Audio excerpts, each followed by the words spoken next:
Good morning all students. Mukesh Kumar Chaudhary, subject सामाजिक विज्ञान, DPS खोरालाट खानी ऑनलाइन क्लास में आपका स्वागत है, आपका अभिनंदन है। आज का हमारा जो प्रकरण है वो है उपराष्ट्रपति का निर्वाचन एवं सत्य।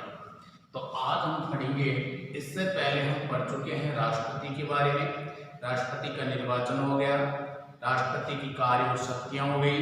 राष्ट्रपति के बाद में अब बात करेंगे हम उपराष्ट्रपति की। उपराष्ट्रपति का निर्वाचन एवं शक्तियां। अगर हम बात करें उपराष्ट्रपति की, तो उपराष्ट्रपति का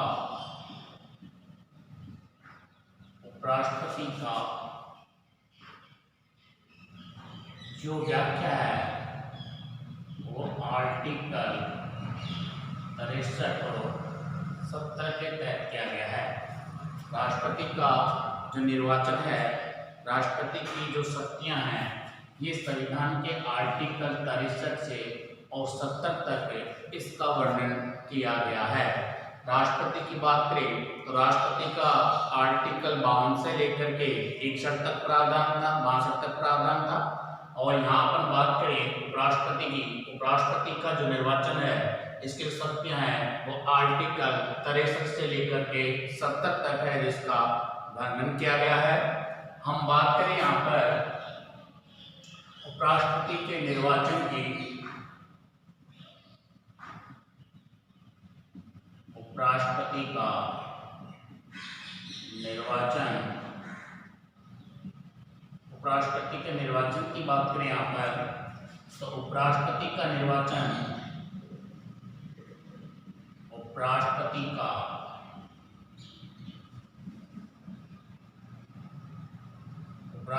का निर्वाचन आर्टिकल 63 के तहत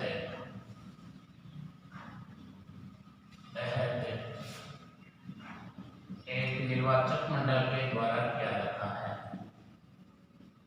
एक निर्वाचक मंडल के द्वारा, निर्वाचक मंडल के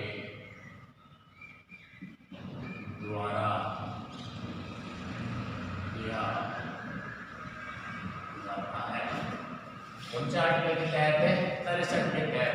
अर्थात उपराष्ट्रपति का जो निर्वाचन है वो संविधान के आर्टिकल 63 के तहत किया जाता है। और वो किसके द्वारा किया जाता है?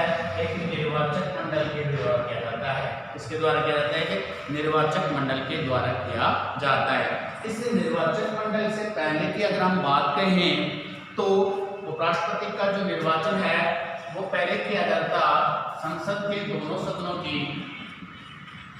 संसद के दोनों सदनों की संयुक्त बैठक में, संयुक्त बैठक में। पहले की हम बात करें, उपराष्ट्रपति का जो निर्वाचन है वो संसद के दोनों सदनों की संयुक्त बैठक के द्वारा किया जाता था। अर्थात लोकसभा और राज्यसभा दोनों की संयुक्त बैठक बुला करके और उपराष्ट्रपति का निर्वाचन किया जाता था। लेकिन यहाँ पर 11वें संविधान संशोधन के द्वारा, 11वें संविधान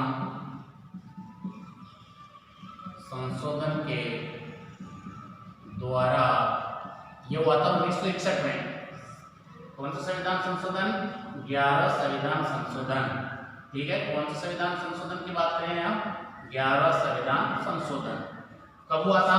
1961 में हुआ था। उपराष्ट्रपति के तहत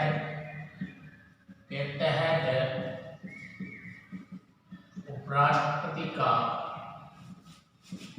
निर्वाचन, उपराष्ट्रपति का निर्वाचन एक निर्वाचक मंडल के द्वारा किया जाता है। ठीक है, इससे पहले 1961 से पहले उपराष्ट्रपति का जो निर्वाचन है वो संसद के दोनों सदनों की संयुक्त बैठक बुलाने के उपरांत उपराष्ट्रपति का निर्वाचन किया जाता था। कब?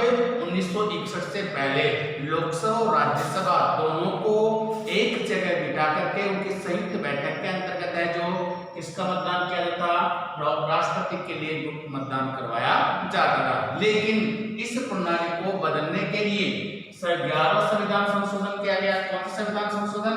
11वां संविधान संशोधन किया गया। कब किया गया? 1961 में किया गया। तो 11वें संविधान संशोधन के द्वारा जो कब हुआ है? 1961 में हुआ है। उपराष्ट्रपति का निर्वाचन संयुक्त बैठक के तहत ना करके किसके द्वारा किया जाएगा? एक निर्वाचक मंडल के द्वारा। और इस निर्वाचक मंडल में कौन कौन होंगे? इस निर्वाचक मंडल में होंगे लोकसभा के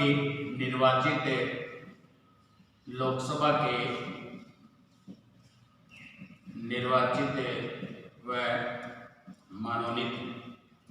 ठीक है। दूसरी बात करें राज्यसभा के निर्वाचित व मनोनीत। ठीक है। देखो, राष्ट्रपति के चुनाव में राष्ट्रपति के निर्वाचक मंडल में मनोनीत सदस्यों को सम्मिलित नहीं किया जाता है। उपराष्ट्रपति के चुनाव में मनोनीत सदस्यों को भी सम्मिलित किया जाता है। उपराष्ट्रपति के निर्वाचन में मनोनीत सदस्य भी क्या लेते हैं? भाग लेते हैं। तो निर्वाचक मंडल में कौन कौन होंगे? लोकसभा के निर्वाचित सदस्य व मनोनीत सदस्य, और राज्यसभा के निर्वाचित सदस्य और मनोनीत सदस्य, ये मिलकर के उपराष्ट्रपति का क्या करेंगे? निर्वाचन करेंगे। ये मिलकर के उपराष्ट्रपति का क्या करेंगे? निर्वाचन करेंगे। कौन कौन मिलकर के? लोकसभा के निर्वाचित और मनोनीत सदस्य, राज्यसभा के निर्वाचित और मनोनीत सदस्य, ये सदस्य मिलकर के उपराष्ट्रपति क्या करेंगे? निर्वाचन करेंगे। कौन सी पद्धति है? उपराष्ट्रपति के निर्वाचन की जो पद्धति है वो कौन सी पद्धति है? तो उपराष्ट्रपति के निर्वाचन की पद्धति की हम बात करें यहाँ पर, तो इसकी जो पद्धति है वो है, जो राष्ट्रपति की पद्धति थी, आनुपातिक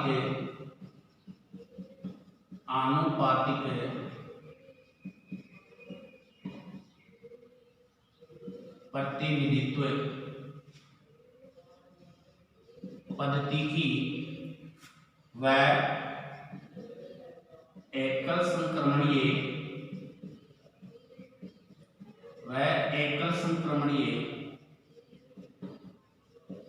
मत प्रणाली के द्वारा गुप्त मतदान।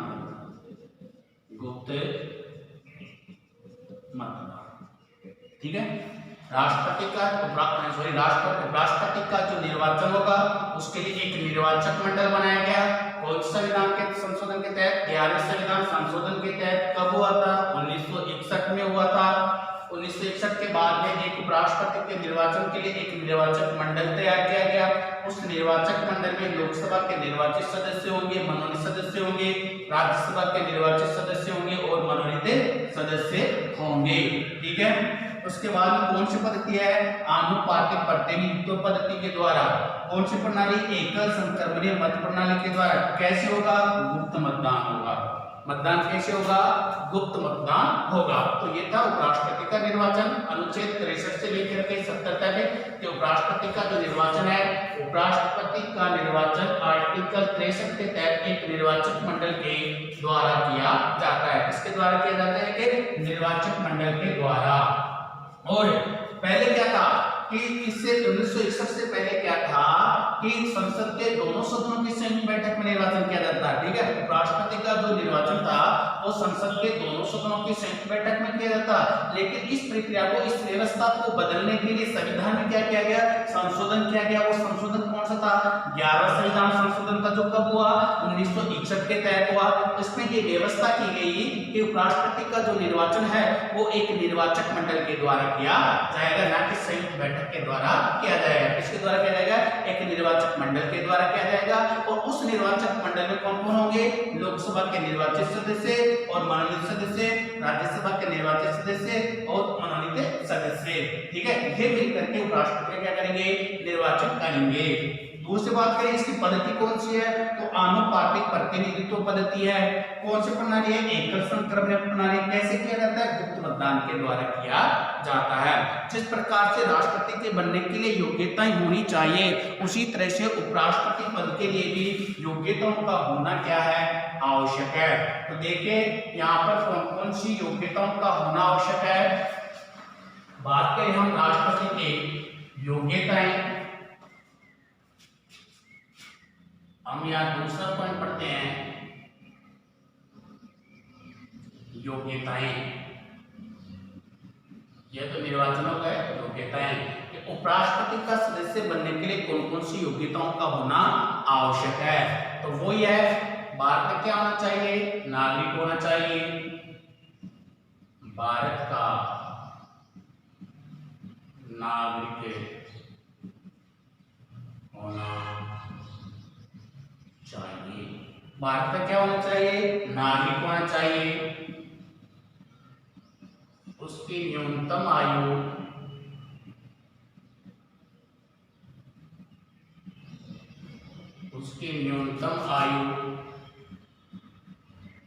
35 वर्ष होनी चाहिए।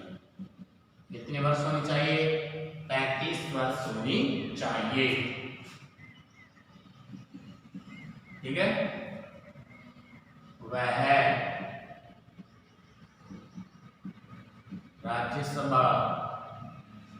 राज्यसभा के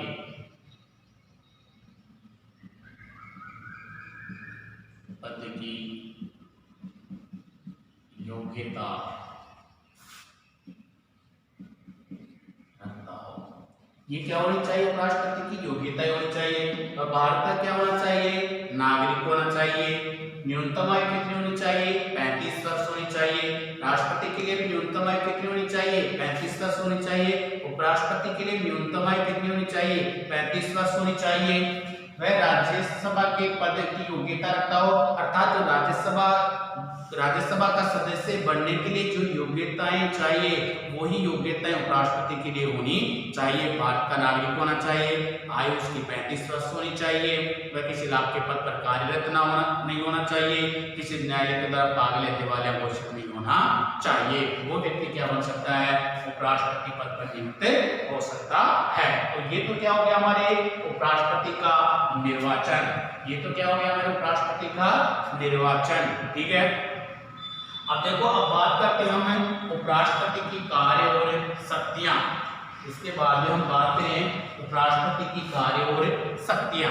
तो उपराष्ट्रपति का जो हम निर्वाचन बताए, तो उपराष्ट्रपति का निर्वाचन एक निर्वाचक मंडल के रूप में किया जाता है। उस निर्वाचक मंडल में लोकसभा के निर्वाचित और मनोनीत सदस्य भाग लेते हैं तथा राज्यसभा के निर्वाचित और मनोनीत सदस्य भाग लेते हैं। संसद के दोनों सदन मिलकर के उपराष्ट्रपति का निर्वाचन करते हैं। ठीक है, ये इसका क्या हो गया, ये निर्वाचक मंडल हो गया। फिर इसकी योग्यताएं, कौन कौन सी योग्यताओं का होना आवश्यक है, तो भारत का क्या होना चाहिए, नागरिक होना चाहिए। उसकी न्यूनतम आयु कितनी होनी चाहिए, 35 वर्ष होनी चाहिए। और राज्यसभा का सदस्य बनने की योग्यता रखता हो। जो राज्यसभा का सदस्य बनने की जो योग्यताएं हैं, उनको भी पूरा करना चाहिए। तो ये तो था राष्ट्रपति का क्या, निर्वाचन। अब बात करें हम राष्ट्रपति को पद से हटाना। ठीक है, राष्ट्रपति को पद से हटाना, पदच्युति। ठीक है, ये राष्ट्रपति को उसको पद से कैसे हटाया जा सकता है, उपराष्ट्रपति को जिस प्रकार से राष्ट्रपति के ऊपर महाभियोग लगाकर उसको पद से हटाया जा सकता है, उसी तरह से उपराष्ट्रपति को भी महाभियोग के द्वारा हटाया जा सकता है। अब देखो, उपराष्ट्रपति को हटाने के लिए जो महाभियोग लाया जाता है, क्या लाया जाता है, महाभियोग। ये महाभियोग का प्रस्ताव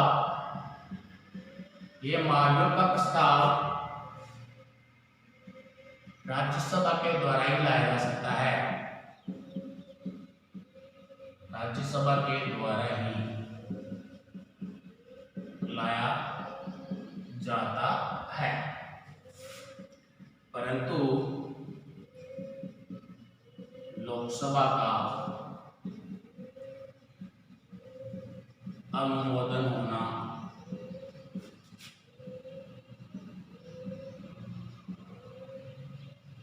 आवश्यक है। ठीक है, राष्ट्रपति को उसके पद से कैसे हटाया जा सकता है? महाभियोग के द्वारा हटाया जा सकता है। महाभियोग का प्रस्ताव कौन सदन के द्वारा लाया जाएगा? राज्यसभा के द्वारा लाया जाएगा।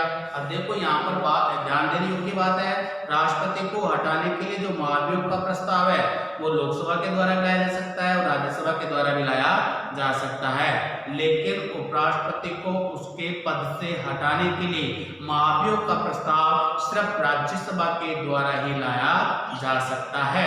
जैसे राज्यसभा उपराष्ट्रपति के महाभियोग के प्रस्ताव को 2/3 बहुमत के द्वारा पारित कर देती है, उसके उपरांत लोकसभा के लिए अनुमोदित होने के लिए उसको भेज दिया जाता है। जैसे लोकसभा उसको अनुमोदित कर देती है, उसके उपरांत उपराष्ट्रपति को उसके पद से हटाया जा सकता है। अब पढ़िए हम राष्ट्रपति की कार्य और शक्तियां। ठीक है, ये अपने उपराष्ट्रपति का निर्वाचन हुआ। अब पढ़ेंगे हम उपराष्ट्रपति की कार्य एवं शक्तियां। तो देखो आगे हम बात करें राष्ट्रपति की कार्य एवं शक्तियां। राष्ट्रपति की कार्य और शक्तियां। ठीक है, देखो राष्ट्रपति की जो कार्य और शक्तियां हैं, इन कार्य और शक्तियों की हम बात करें, जो पहली कार्य और शक्तियां हैं वो है राज्यसभा का पदेन सभापति।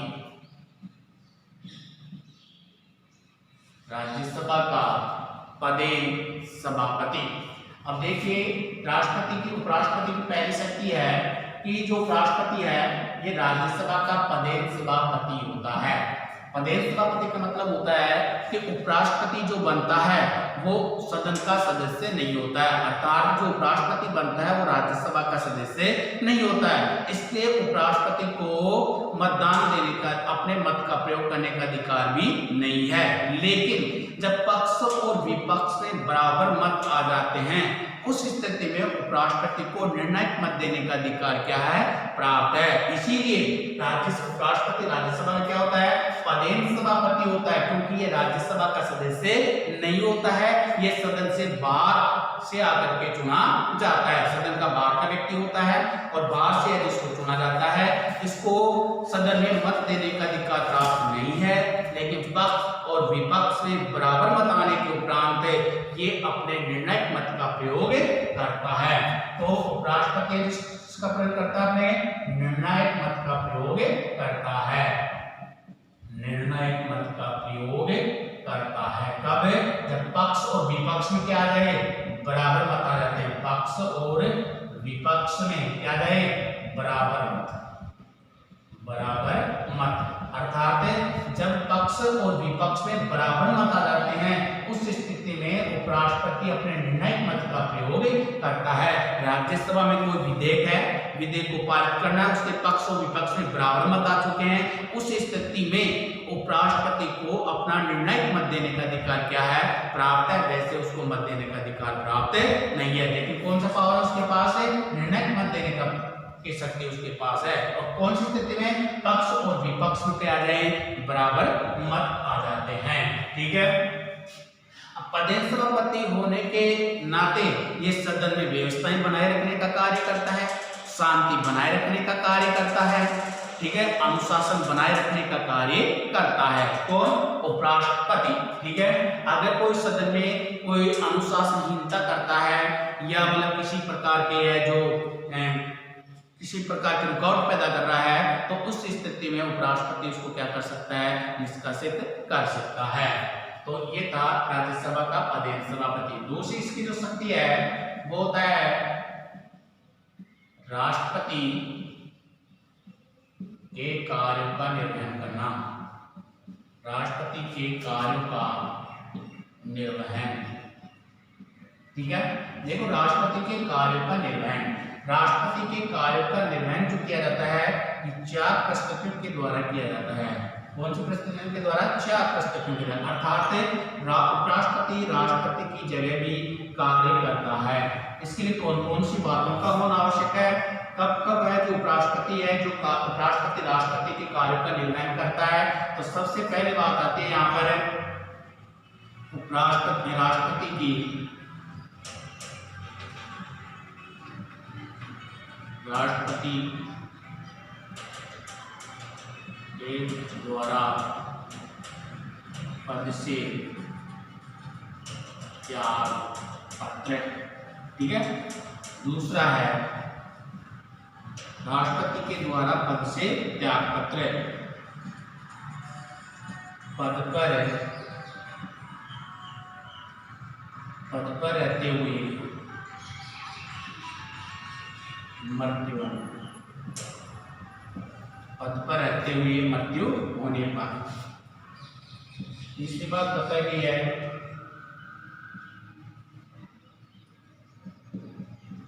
महाभियोग द्वारा, और चौथी बताई गई है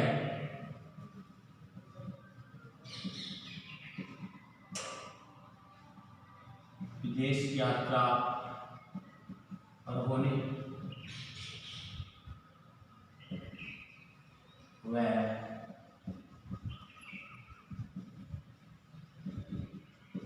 की स्थिति। ठीक है, ये चार परिस्थितियां हैं। जब ये चार परिस्थितियां राष्ट्रपति के सामने उपस्थित होती हैं तो उस राष्ट्रपति की जगह कार्य का निर्वहन कौन करता है? उपराष्ट्रपति करता है। कौन कौन से कार्य का? राष्ट्रपति के द्वारा पद से त्याग पत्र। अगर राष्ट्रपति स्वयं अपने पद से त्याग पत्र दे देता है, अपने पद से इस्तीफा दे देता है, उस स्थिति में जब तक नए राष्ट्रपति का निर्वाचन नहीं हो जाता तब तक उस पद पर कौन कार्य करता है? उपराष्ट्रपति कार्य करता है। जिस तरह से राष्ट्रपति को अपने पद पर वेतन, भत्ते, जो अन्य सुविधाएं प्राप्त होती थी वो पूरी सुविधाएं किसको प्राप्त होंगी? अब उपराष्ट्रपति को प्राप्त होंगी। अर्थात अगर उपराष्ट्रपति अपने पद से त्याग पत्र दे देता है तो 6 माह के अंदर अंदर राष्ट्रपति का निर्वाचन करवाना क्या है? आवश्यक होता है। और जब तक नया राष्ट्रपति है जो अपना पद नहीं संभाल लेता तब तक उसके पद पर कौन बना रहता है? उपराष्ट्रपति बना रहता है। तो कौन सी स्थिति में? त्याग पत्र की स्थिति में, जब राष्ट्रपति अपने स्वयं अपने पद से क्या दे दे? त्याग पत्र दे दे। दूसरी बात है पद पर रहते हुए मृत्यु हो जाना। मान लो कोई राष्ट्रपति है वो अपने पद पर बना हुआ है, अकस्मात उसकी मृत्यु हो जाती है, उस स्थिति में जब तक नए राष्ट्रपति का निर्वाचन नहीं हो जाता तब तक उसकी जगह जो कार्य करता है वो कौन करता है? उपराष्ट्रपति करता है। जब तक नए राष्ट्रपति का निर्वाचन नहीं हो जाता तो राष्ट्रपति के कार्य का निर्वहन कौन करेगा? उपराष्ट्रपति करेगा। कब? जब उसकी मृत्यु हो जाए। तीसरा है महाभियोग के द्वारा। तीसरा कौन सा है? महाभियोग के द्वारा। मान लीजिए कि राष्ट्रपति के ऊपर महाभियोग का प्रस्ताव 2/3 बहुमत के द्वारा क्या कर दिया गया है? पारित कर दिया गया है। ठीक है, और पारित होने के उपरांत राष्ट्रपति को उसको पद से हटा दिया गया है। पद से हटाने के बाद में उसके कार्यों का जो निर्वहन करेगा वो कौन करेगा? उपराष्ट्रपति करेगा। कब तक करेगा? जब तक नए राष्ट्रपति का निर्वाचन नहीं हो जाता। और नए राष्ट्रपति का निर्वाचन कितनी अवधि के अंदर करवाना आवश्यक है? 6 माह की अवधि के अंदर करवाना आवश्यक है। जैसे राष्ट्रपति का निर्वाचन होकर राष्ट्रपति अपने पद संभाल लेता है उसके उपरांत उपराष्ट्रपति अपने राष्ट्रपति पद को छोड़ देता है। तो कौन सी स्थिति में? महाभियोग की स्थिति में। चौथा है विदेश यात्रा होने पर या बीमार होने की स्थिति में। मान लो राष्ट्रपति कुछ दिनों के लिए विदेश यात्रा पर गया हुआ है, या मान लीजिए कि उसका जो स्वास्थ्य है वो ठीक नहीं है, बीमार अवस्था में चल रहा है, तो उस स्थिति में राष्ट्रपति के कार्य का निर्वहन कौन करता है? उपराष्ट्रपति करता है। या तो विदेश यात्रा पर चला जाए या फिर वो बीमार हो, उसका स्वास्थ्य ठीक नहीं हो, बीमार पड़ा हुआ है, तो उस स्थिति के अंदर है उसके कार्य का निर्वहन कौन करता है? उपराष्ट्रपति करता है। तो राष्ट्रपति के कार्य का निर्वहन किसके द्वारा किया जाता है? उपराष्ट्रपति के द्वारा किया जाता है। इसके द्वारा क्या जाता है? उपराष्ट्रपति के द्वारा किया जाता है। और उपराष्ट्रपति कार्य का निर्वहन कितनी परिस्थितियों में करता है? 4 परिस्थितियों में करता है। वो 4 परिस्थितियां कौन कौन सी है? या तो राष्ट्रपति के द्वारा अपने पद से क्या दे दे? त्याग पत्र दे दे, या पद पर रहते हुए उसकी क्या हो जाए? मृत्यु हो जाए, या फिर महाभियोग के द्वारा उसको क्या कर दिया गया हो? हटा दिया गया हो, या राष्ट्रपति विदेश यात्रा पर चला गया हो, या बीमार स्थिति में पहुंच चुका हो, उस स्थिति में उनके कार्यों का जो निर्वहन करता है वो कौन करता है? उपराष्ट्रपति करता है। कौन करता है? वो उपराष्ट्रपति करता है। तो ये चार परिस्थितियां हैं। जब ये चार परिस्थितियां उत्पन्न हो जाती है उसके उपरांत राष्ट्रपति के कार्य का निर्वहन कौन करता है? उपराष्ट्रपति करता है। तो ये दो मुख्य क्या थी इसकी शक्तियां थी। एक तो है राज्यसभा का प्रदेश सभापति के रूप में कार्य करता है। प्रदेश सभापति का मतलब होता है कि उपराष्ट्रपति को सदन में मत देने का अधिकार प्राप्त नहीं है। क्यों नहीं है? क्योंकि ये सदन का सदस्य नहीं होता है, ये बाहर से चुन करके आता है। लेकिन जब किसी विधेयक को लेकर के पक्ष और विपक्ष में बराबर मत आ जाते हैं, उस स्थिति में उसको निर्णायक मत देने का अधिकार प्राप्त होता है। किसको? उपराष्ट्रपति को। राष्ट्रपति के कार्य का निर्वहन करता है और कितनी परिस्थितियों में करता है? चार परिस्थितियों में करता है। या तो राष्ट्रपति के द्वारा अपने पद से क्या दे दिया जाए? त्याग पत्र दे दिया जाए। जब तक नए राष्ट्रपति का निर्वाचन नहीं होता तब तक उनके कार्य का निर्वहन कौन करेगा? उपराष्ट्रपति करेगा। कौन करेगा? उपराष्ट्रपति करेगा। ठीक है। या फिर वो पद से क्या कर दे? पद पर रहते हुए क्या हो जाए? उसकी मृत्यु हो जाए। मान लो कोई राष्ट्रपति है, उसको पद पर रहते हुए उसके आपस में क्या हो जाए? उसका निधन हो जाए, उसकी मृत्यु हो जाए, तो उसके कार्य का निर्वहन कौन करेगा? उपराष्ट्रपति करेगा। जो राष्ट्रपति को जो वेतन भत्ते प्राप्त होते वो किसको प्राप्त होंगे? उपराष्ट्रपति को प्राप्त होंगे। और महाभियोग के द्वारा राष्ट्रपति के ऊपर कदाचार के आरोप सिद्ध होने के उपरांत उसके ऊपर महाभियोग का प्रस्ताव लाया जाता है। महाभियोग का प्रस्ताव जैसे 2/3 बहुमत के द्वारा लोकसभा और राज्यसभा के द्वारा पारित कर दिया जाता है, उसके उपरांत राष्ट्रपति को अपना पद छोड़ना पड़ता है। और जब तक नए राष्ट्रपति का निर्वाचन नहीं हो जाता तब तक उस पद पर कार्य करता है कौन? उपराष्ट्रपति करता है। तो ये कौन सी स्थिति में? महाभियोग की स्थिति में। विदेश यात्रा पर होने या बीमार होने की स्थिति में, मान लीजिए राष्ट्रपति है, कुछ दिनों के लिए विदेश यात्रा पर चला गया है, तो उस स्थिति में अपने देश में जो राष्ट्रपति की जगह कार्य कौन देखेगा? उपराष्ट्रपति देखेगा। या राष्ट्रपति का स्वास्थ्य खराब है या बीमार है तो उस स्थिति में उसके कार्य की देखरेख कौन करेगा? उपराष्ट्रपति करेगा। तो ये था उपराष्ट्रपति का निर्वाचन और उपराष्ट्रपति की कार्य और शक्तियां। धन्यवाद।